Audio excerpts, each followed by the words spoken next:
today's seminar, it's a pleasure to welcome Professor John Cottingham to come and speak to us.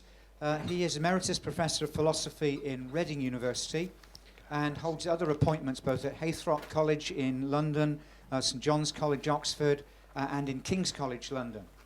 He has an eminent background. From 1993 to 2012, he edited the journal Ratio, which is the International Journal of Analytic Philosophy.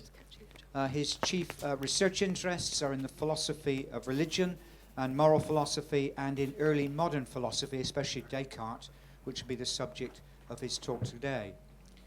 He has published over 30 books and written over 115 articles or chapters in journals. And it's a pleasure to welcome him today. He's going to be talking to us on Descartes, God, and the mechanistic universe.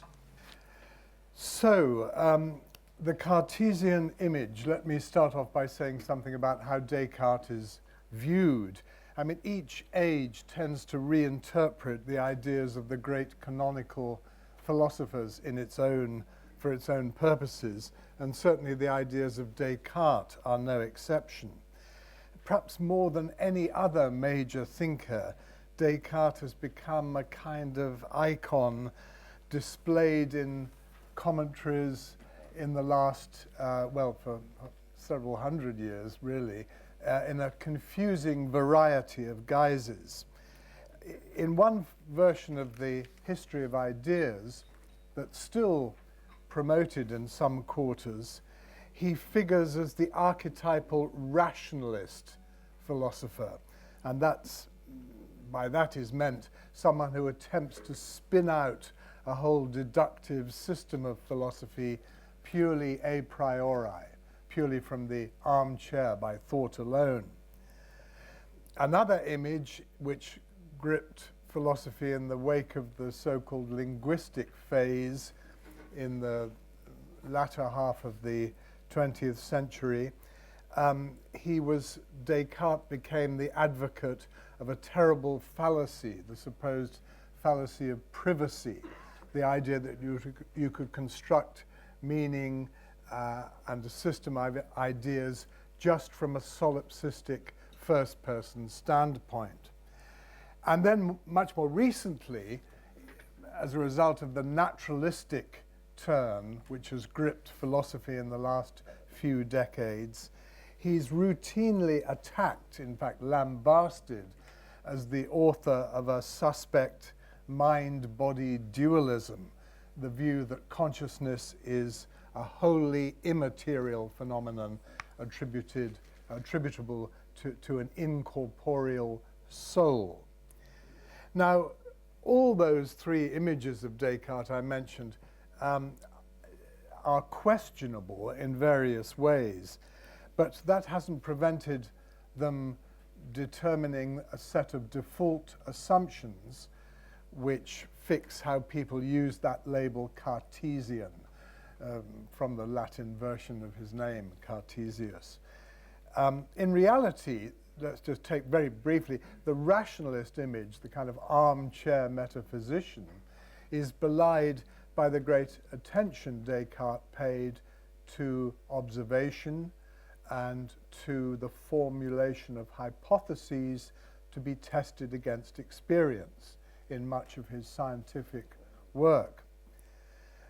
The idea of Descartes as the sort of private metaphysician obsessed with a private world of meaning is belied by the fact that, which becomes clear very quickly if you read the Meditations, that although the meditator is meditating in private, solitarily, nonetheless his thoughts are constrained by an objective framework of meaning and logical relationships, which he has to accept like it or not, which the meditator did not create.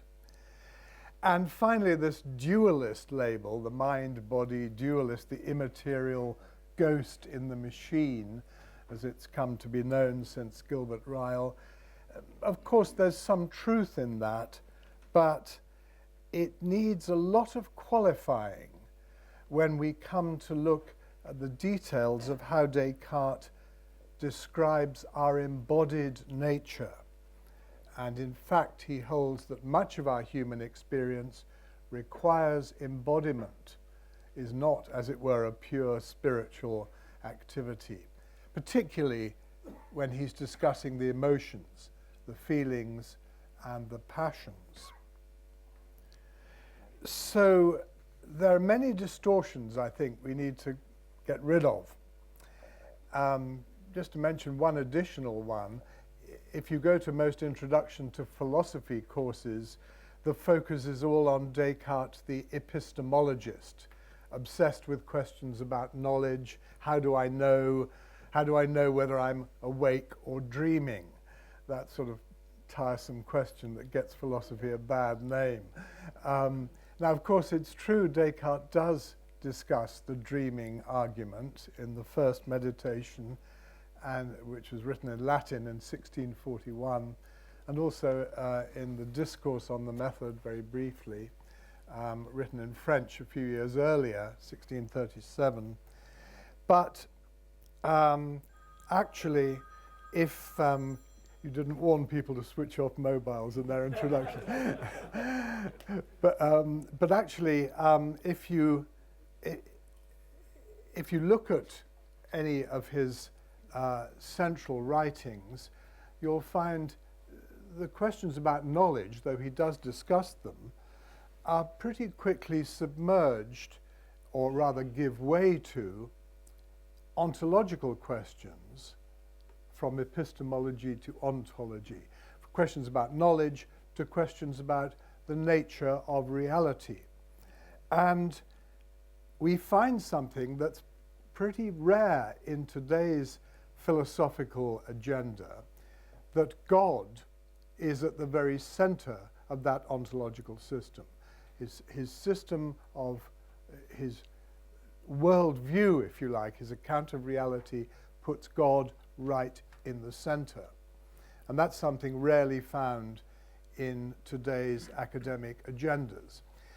I mean, that's an exaggeration because there are lots of academics who work on God and religion, but in general, in philosophy, those tend to be confined to a kind of ghetto, the philosophy of religion. And although people read their work with interest in that area, very little of it spills over, or indeed is taken the slightest notice of in the rest of philosophy. Whereas for Descartes, by contrast, the nature, the existence of God is something that lies right at the center of his philosophical system.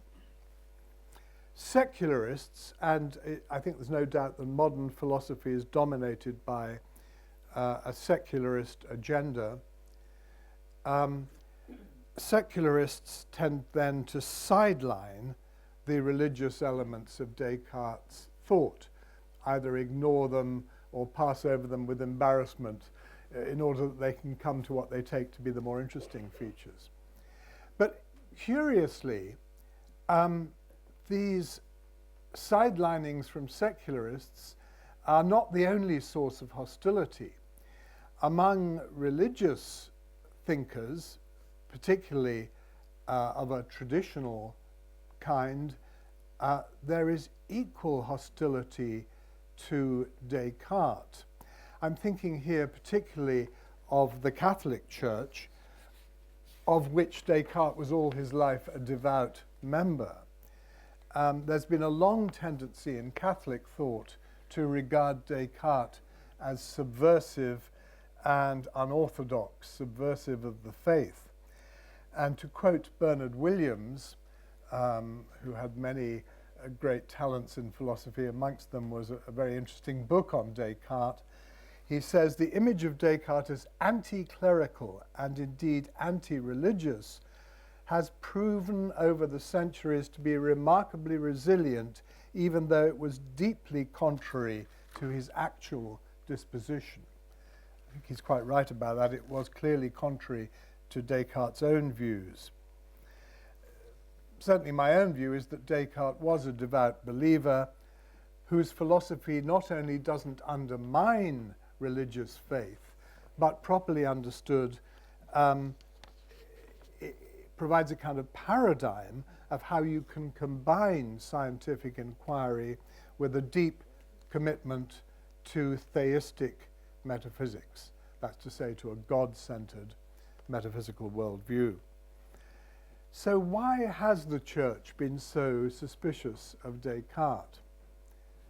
Well, during his lifetime, he was caught up in this controversy which also bedeviled his contemporary Galileo about whether the Earth or the Sun was the center of what we now think of as the solar system, the planetary system.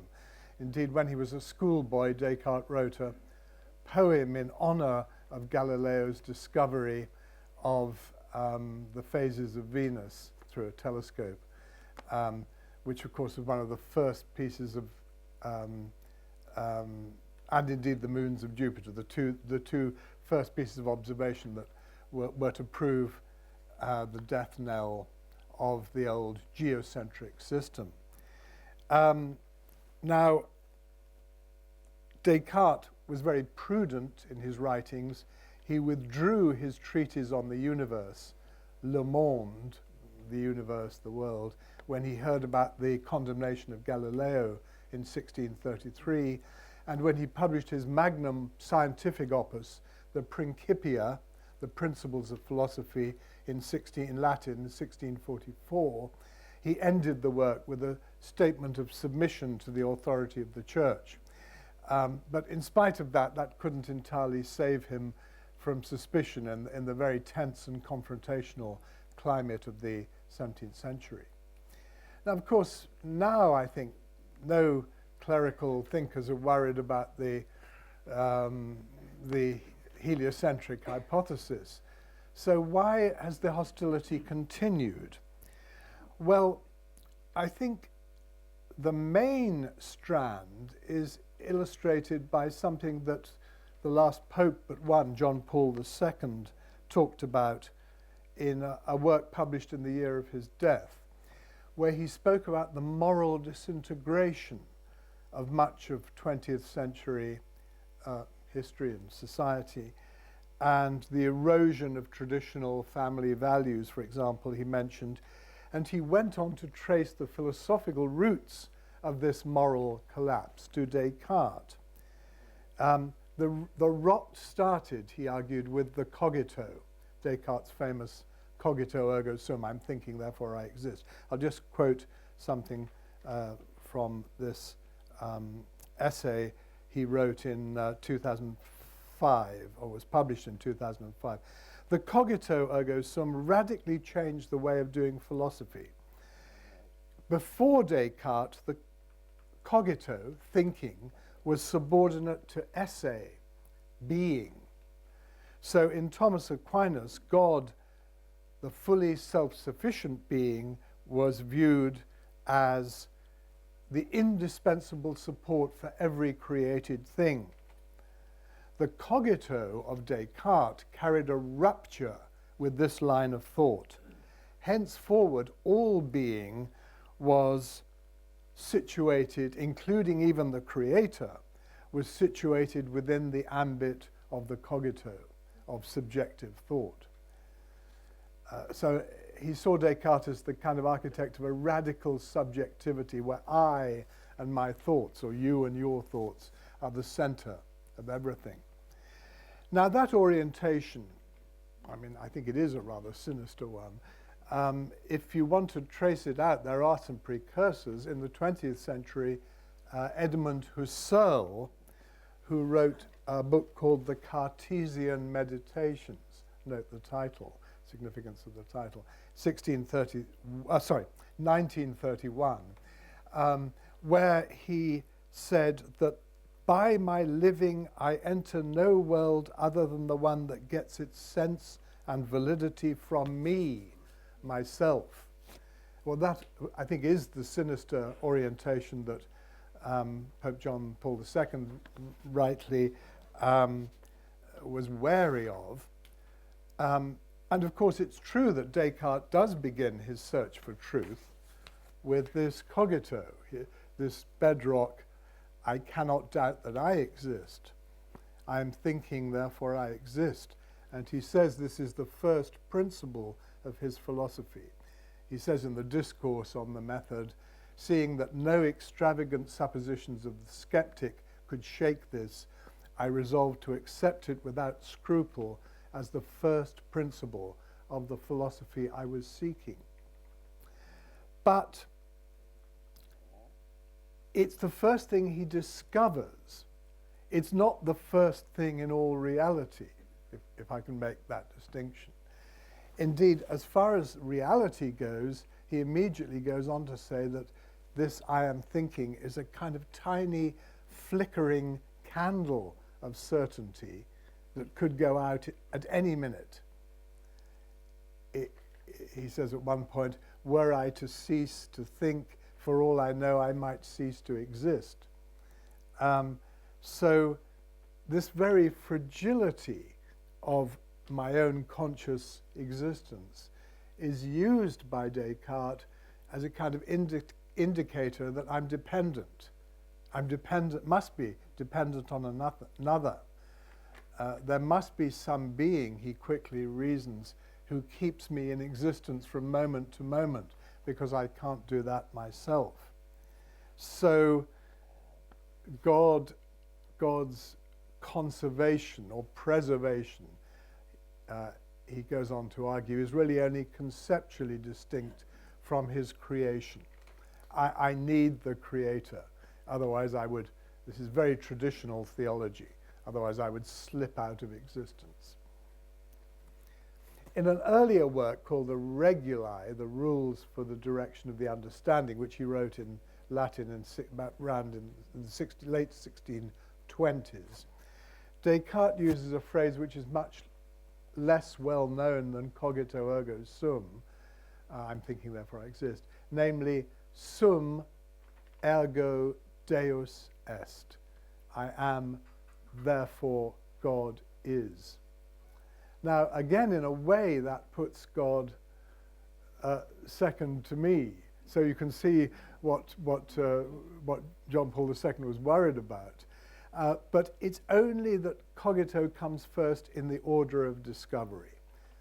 There's a very old distinction which goes back to Aristotle and was taken up by Aquinas between what's prior as far as we're concerned and what's prior in itself. So I am prior in the order of discovery. It's the first thing I could be sure of. But God is supremely prior, indeed infinitely primary to anything else in the order of reality, as things are in themselves. And Descartes goes on to use an argument which he got from Bonaventure in the 13th century, almost word for word if you compare the Meditations with Bonaventure's Journey of the Mind towards God. How could I know that I was imperfect, that I doubted, that I lacked something, unless there were already in me the idea of a more perfect being, by comparison with which I recognize my own finitude, my own weakness? It's ultimately an argument that goes back to Plato, actually. So how does this all affect, this primacy of God, all affect Descartes' science?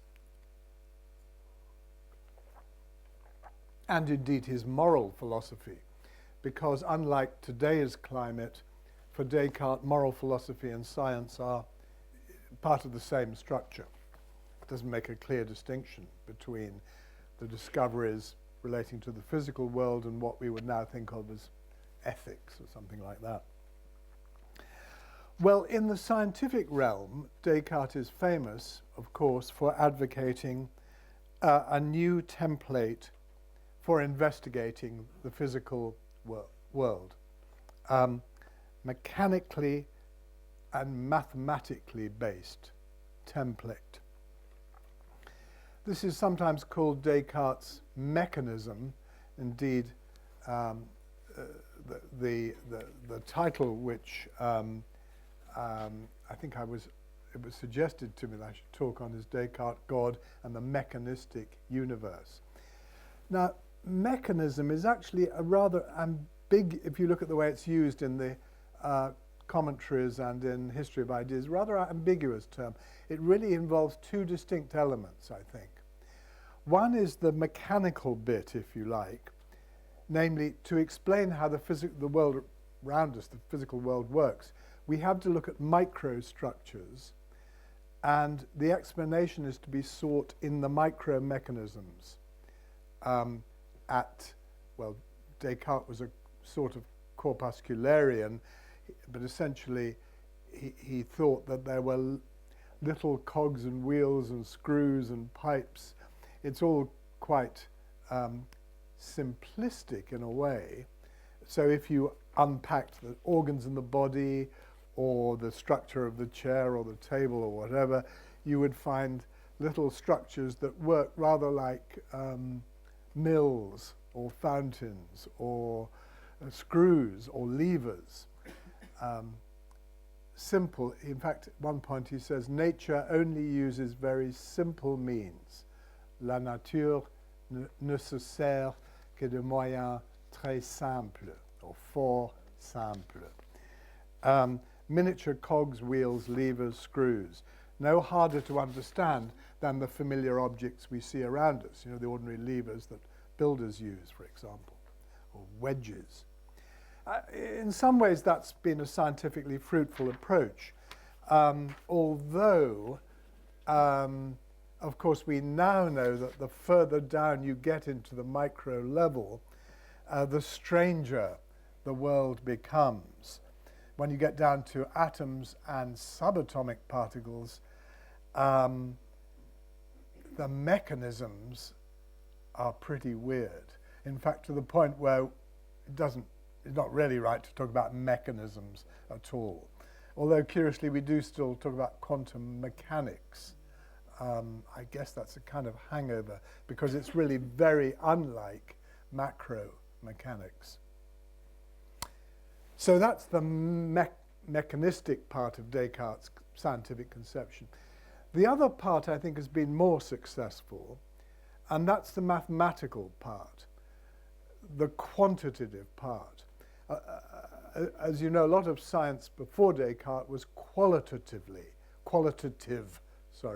and in fact, not clear that it would be recognized much as science now. So things had quality. Objects fell because they had a quality called gravitas, heaviness. And there were worries that a lot of these qualitative explanations were actually circular. They didn't really explain. Descartes, by contrast, along with Galileo, thought that the key to understanding nature was quantity, measurement.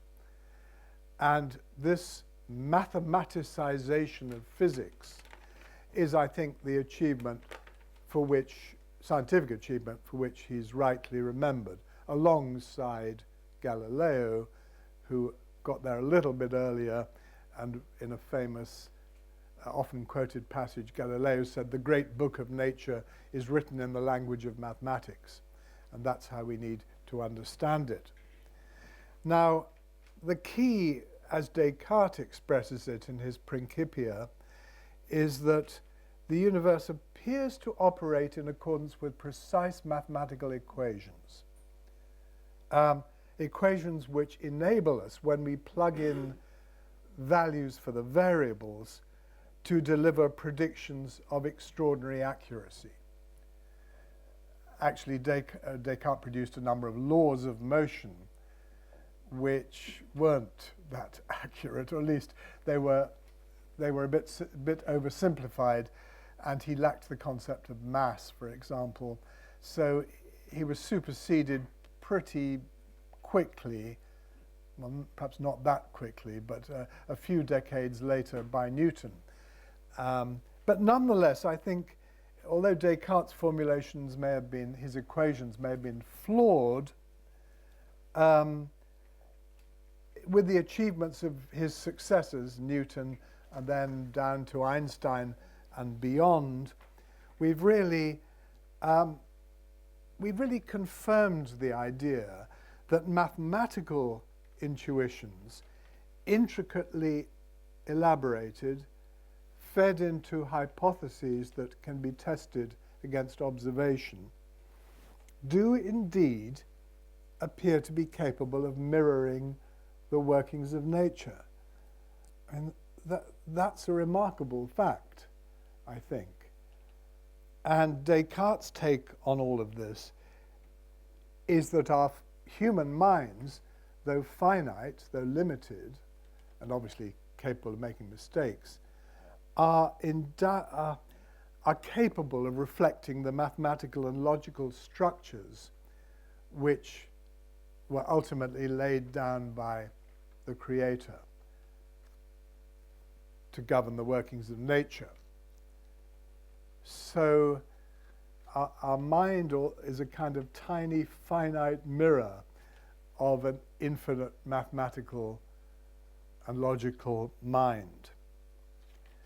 So the role of the role of God in Descartes' system is not just that of a kind of Aristotelian prime mover, the kind familiar from Aquinas in the 5 ways or proofs. Certainly that's part of the story, but Descartes' universe is essentially a corpuscular universe, describable in quantitative terms, and the corpuscles operate in accordance with certain mathematically expressed laws. So what God in a way does, I think, in Descartes' cosmology is to write the equations governing the behavior of all the particles out of which the whole cosmos is composed. And it is those mathematical laws which give our world its rhythm, its shape, its order. This is what he says in the Discourse on the Method. I notice certain laws which God has so established in nature and of which he has implanted such notions in our mind that after adequate reflection we cannot doubt they are exactly observed in everything which exists or occurs in the world. An extraordinary vision of a logical and mathematical universe which somehow we have the power to plumb through our mathematical reasoning. So, and I should just add that because God is immutable, the universe is perpetually held in being, in Descartes, conserved without any change in these overarching laws. So it's, as it were, a continuous mathematical ordering. So actually Descartes' universe is very unlike that which his slightly later contemporary Pascal accused him of. Pascal famously said, I can't forgive Descartes. All he allowed God to do was to give the initial flick to start the thing off, and then no further job to do. That's clearly unfair, I think, since the Cartesian God is a perpetual conserver, the sole perpetual dynamic force in the world, ultimately. Indeed, because Descartes' universe is quantitative, shapes, sizes, then it would just be kind of inert geometry without the dynamism, without some force or power, which for Descartes you won't find in the particles, the corpuscles. You have to have a dynamic power. Things have changed a bit, of course, since the 17th century in our view of matter and energy is interchangeable. So God is there at the heart of the Cartesian system. So far from science clashing with religion, on Descartes' view they're complementary. And if you're looking for a villain of the piece, the herald of modern secularism, this is subject for another paper, but I think the right place to look is not Descartes, but a Scottish atheist writing 100 or so years later, namely David Hume, because it was Hume who denied the rationality of the cosmos and said, at least on most interpretations, and said that causal laws were just brute contingencies, brute correlations, without any ultimate rationale. And in the moral sphere, there's no ultimate rationality to morality either for Hume. Reason, as he famously observed, is the slave of the passions. So this is really the precursor of the modern world where, well, there's a kind of rupture between fact and value. Humanity is essentially adrift in a godless universe. Nature is just a collection of brute facts, brute correlations, and we have no moral guidance apart from our own inclinations or passions or sentiments. This is the maze with no center, as G.K. Chesterton later put it. And nothing could be farther, more distant from what we find in Descartes, where God is the source of the physical creation, but also the source of goodness. So what Descartes calls the lumen naturale, that the natural light, or the lux rationis, the light of reason, which enables us to perceive these mathematical structures underlying the cosmos, also enables us to perceive truths about goodness, about what is good, moral truths. So really Descartes strongly influenced here by the Platonic model, according to which the good and the true are aspects of a single underlying reality. In a very interesting passage in the fourth meditation, Descartes says that when the mind focuses on an object with perfect clarity, very simple object with perfect clarity, the assent of the will, the agreement of the will, automatically follows. So, for example, when you see some simple proposition in mathematics, if I write down on the board 2 + 2 = 4, and you focus on that, it's not that you just see what the proposition means, you assent, you say, yes, it's true. You cannot but, in a way, the perception of its meaning is inseparable from the assent to its truth. And for Descartes, exactly the same is true about goodness. When you perceive something that is good, you say, yes, it should be pursued. So, as he puts it, I'll just give you a short quotation from the fourth meditation. The more I incline in one direction, because I clearly understand that reasons of truth and goodness point in that direction, the freer is my choice. So true freedom is simply following the light of reason, whether it's in mathematics or in morals. Freedom of enlightenment, as it might be called. Not enlightenment in the sense of the enlightenment, of course, but freedom of illuminated freedom. Now that passage about just assenting to the light, it has religious overtones, strongly religious overtones, I think. Now when we think of the modern age, Descartes, the father of modernity, as he's sometimes called, we tend to be thinking of him as the champion of independent, autonomous human reason. Now, there's something right about that. He was certainly a critical thinker, insisting we should always question received wisdom from parents, teachers, the schools of the past. But so he resisted authority in that sense. But the destination of his journey is not some supposed autonomous realm where I can somehow decide for myself what should be done or what is true, but rather an awareness of the divine light, which once perceived gives us no option but to come into line with it. So really it's rather similar to the ancient prayer, to serve God is perfect freedom.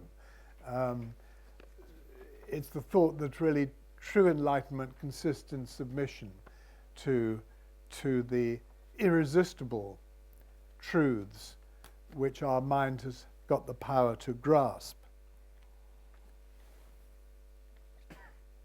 Now there's some, we just start to draw to a close. I want to leave plenty of time for you to raise points and to hear your views.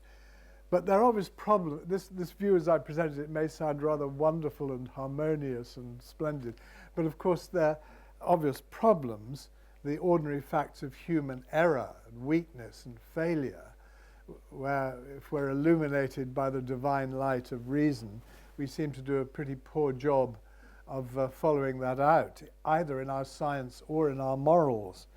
Now, of course, this has been an ancient problem in theology, the problem of evil. How is a surpassingly good creator such that there's all this mess and error and failure in the world? Now, St. Augustine, who Descartes is very strongly influenced by, put most of the blame on our free will. We choose to go astray, even though the light is there, as it were. And Descartes takes a very similar line, not so much about moral evil in the Meditations, but about scientific evil. If our minds are illuminated by the divine light, how come we often get things wrong? Well, his answer is that as long as you focus on these very simple, clear mathematical truths, you can be sure that you're correct. They are indeed, in a way, divinely guaranteed. But we often use our will to turn in another direction. We stop focusing, or we pursue some hypothesis that we don't clearly perceive and give our assent to that before there is clear evidence. So in the misuse of free will arises error, and that's really the essence of error, he says, in the incorrect use of free will. Withhold assent when the evidence is not clear. That actually sounds quite a good maxim perhaps in mathematical and scientific matters, but obviously it wouldn't work for practical matters, because we have to make choices often in the absence of clear and distinct evidence. I mean, we need to eat before we've made a full chemical analysis of what's on the plate in front of us. And the problem's compounded by the fact that in ordinary life, we're not just intellectual beings trying to make clear judgments. We are emotional beings. We have a whole range of affective states, like ranging from physiologically bound ones like hunger, thirst, pleasure, pain, to things like hope, fear, joy, sadness, and so on. Now, there's several problems here with regard to our pursuit of the true and the good. In the first place, our sensory states don't always seem to point to what's good for us. For one issue Descartes discusses is the thirsty person who has a raging thirst but has dropsy, and actually they shouldn't drink too much. I'm not sure if this is medically true, but anyway, that is a stock example.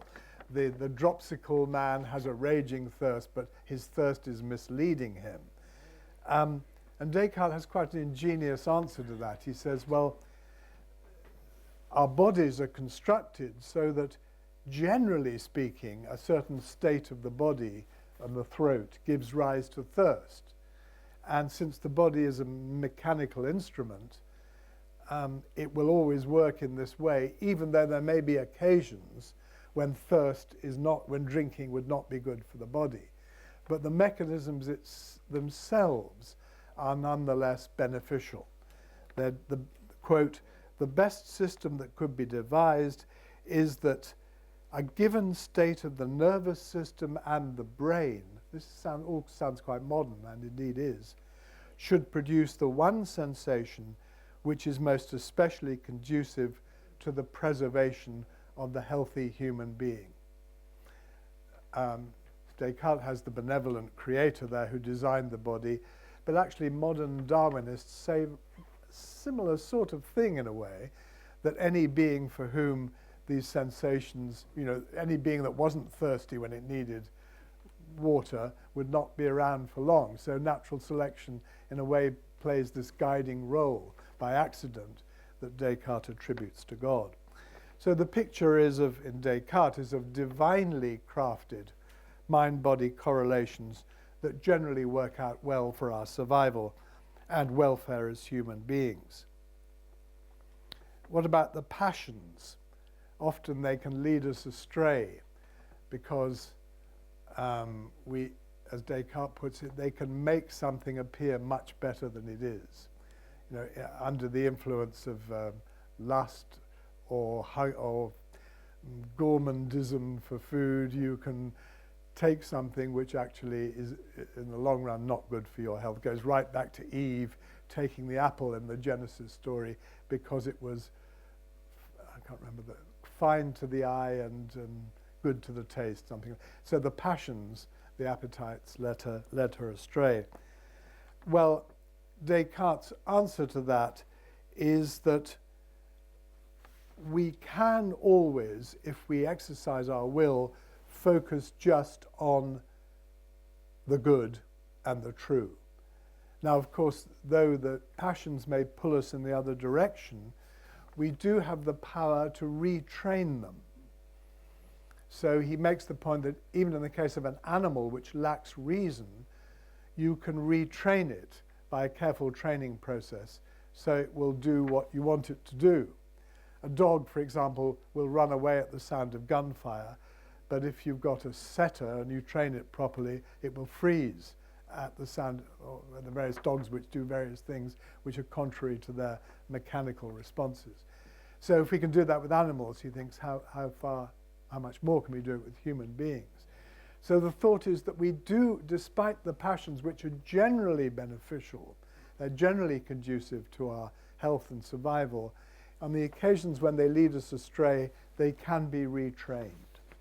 So the resulting vision is very complex, but it, as it's worked out in detail in Descartes' later writings, but the message is there's nothing there that doesn't bear witness to the power and goodness of God, quote unquote.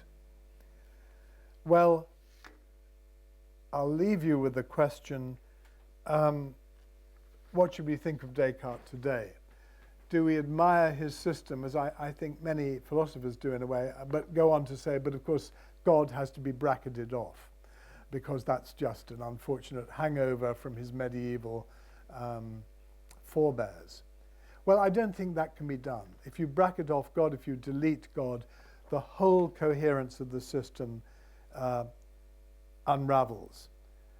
And indeed, if we don't have this capacity, ultimate capacity to trust the most simple deliverances of logical and mathematical and moral intuition, then we are indeed adrift, because we're subject, well, we have nowhere to go.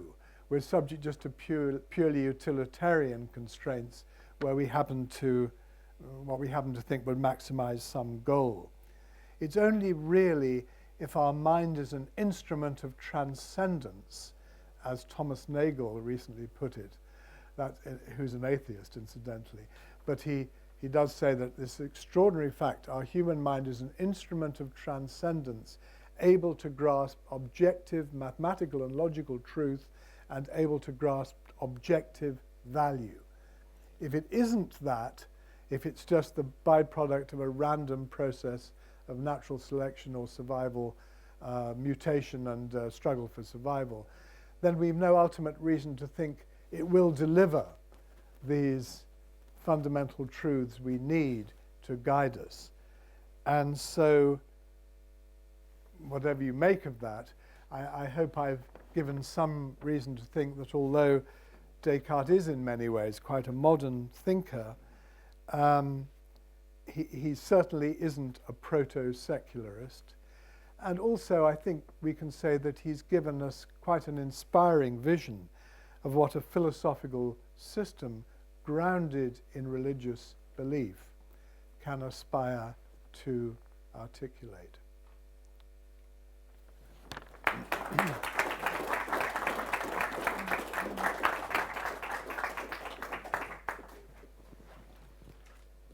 Thank you very much. We've got time for some questions. Who would like to be? There's one down the front here. Thank you so much, Professor, for an absolutely wonderful talk. I really, really enjoyed it. Can I ask about the cogito? Descartes uses cogito, cogitans, and as you've said, appears to say, I think, therefore I am, and therefore he ends up with a solipsistic I. And I always, I've always rejected, if you like, Descartes for that reason. But I wondered, if he'd been brought up in the Greek East, he might not have used cogito, he might have used nous and noesis. And there they have quite a different thing, but they say there is nous, there is thinking. Therefore, there exists those things which can be thought, the tanoetica. And that gives you a completely different thing, because it puts you into the divine realm outside of man. But man has got this nous, and therefore he's part of it and he can do it. Now, I always put these quite separate. I said nous good, cogito bad. But from your argument, it seems to me I can completely re-put Descartes. He seemed to say that he would be entirely comfy with that kind of Greek way of thinking. Yes, that's a very interesting question. I think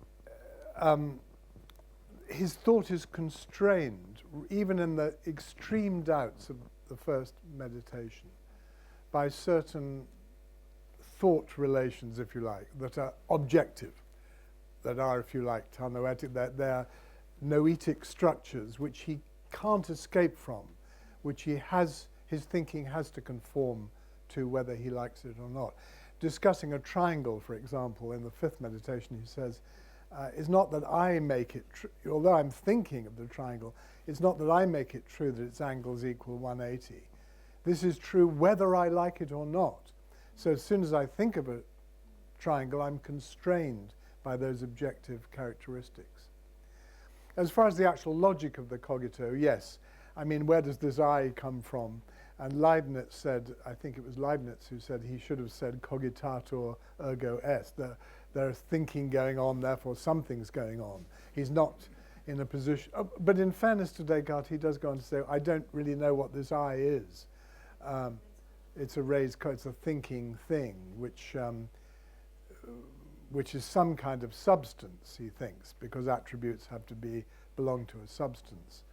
But he can't say anything about its nature at this stage. Yeah, but thank you for the question. Question at the back and then one down at the front here.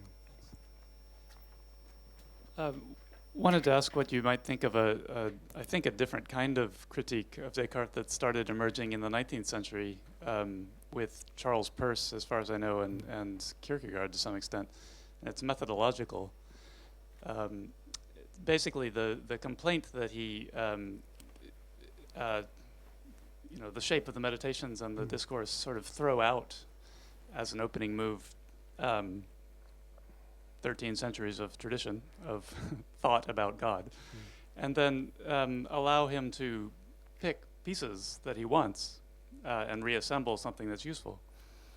And with the result that a lot of what has been done is missing. And the example that came up to mind during your talk was just what's exactly being said about God as far as creation and sustenance of the world, sustaining of the world.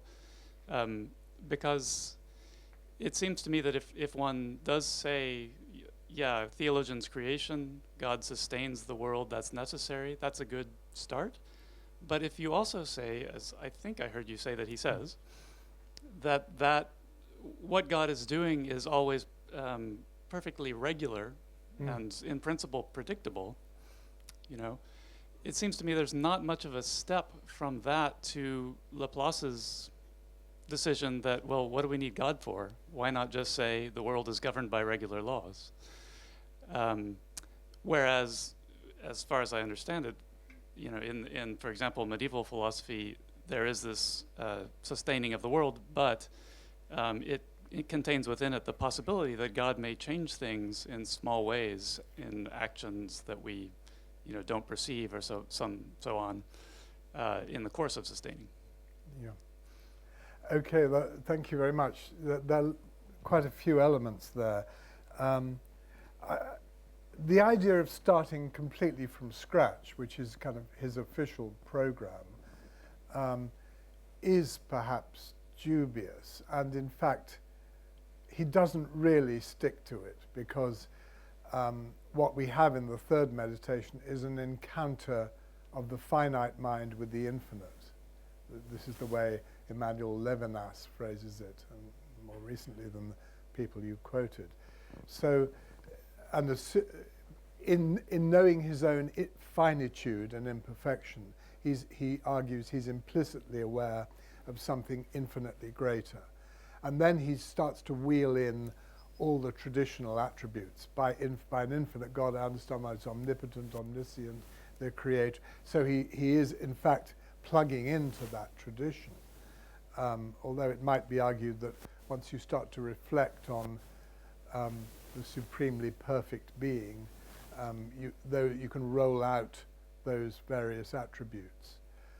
But there is, I think, a problem about appearing to cut yourself adrift from all previous tradition. This has been discussed very interestingly by Linda Zagzebski in a book that came out a few years, just 3 or 4 years ago. I've forgotten the title for the moment. It's about epistemic authority and how whether you can really be an epistemic solipsist, you know, just constructing it all from your own. The word authority is in the title, but the why do we need God part of the question, though, is tricky. What was your question? Why not just say that the world works in accordance with these principles? If the laws are completely regular and what God does is only support them, yes. To me that's just a fideistic statement. Right. Well, this takes us right into Hume, whom I mentioned. If the laws are just, if we say those are brute regularities, and there's no need to go any deeper, then if they're just brute regularities, they could break down any time. There's nothing there there's no rationale for them. Now, so as Hume famously said, the bread I ate at lunchtime nourished me might poison me when I eat it, for all I know, at supper tonight, or the sun might not rise tomorrow.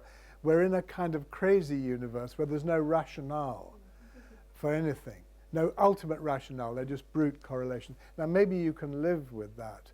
It's not actually clear that Hume did live with that, because he, in a famous sentence, or not famous, so that word famous is overused. In one sentence, he says, the ultimate springs and principles of nature are shut up from human curiosity and inquiry. So one way of interpreting that is that Hume is saying, well, there may be some ultimate rationale, we can just never know. Or he may, on another more sort of radically modernist, if you like, interpretation, he's saying, it makes no sense, there's just these brute correlations, that's it. And the second would be a kind of absurd universe where there's no ultimate rationale. But you're right, I mean, the cash value is that we've got the equations. The question is, how do we have the ability to discern these mathematical and logical and physical properties? But thanks, yeah. Thank you. There's a question down the front here.